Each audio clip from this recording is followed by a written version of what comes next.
জানি এই ঘটনাটা আমার সাথে একার হয় না, প্রত্যেকটা বাড়িতেই হয়। কোথাও বেরানোর আগে আমাদের রেডি হতে লাগে 2 থেকে 3 ঘন্টা, আর ছেলেদের 5 মিনিটে রেডি হয়ে যায়।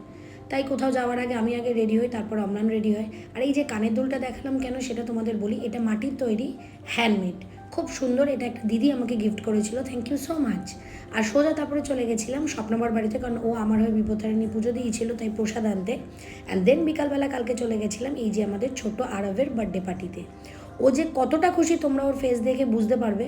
আর বাচ্চারা যত বড় হয় আস্তে আস্তে এই ব্যাপারগুলো ওরা এনজয় করতে শেখে। আর বাচ্চাদের সামনে বসে থাকলে না তোমার ইজিলি টাইম কেটে যাবে, কারণ ওরা যা যা এক একটা অ্যাক্টিভিটিস করে সেগুলো দেখতে কিন্তু দারুণ লাগে।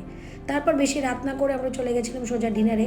ডিনারে ছিল salad, egg devil, fried rice, chilli chicken. খাবার দাবার তো এক কথায় দারুণ। না না, এখানেই শেষ না, তখন আর বাড়ি যায়নি, আবার গাড়ি নিয়ে একটুখানি ঘুরতে গেছিলাম। বিয়ে করেছে, বউয়েরই ছোটো আবদারগুলো তো মানতেই হয় না। অ্যান্ড দেন সব শেষে আমরা নিজেরা নিজেদের গন্তব্যস্থলে।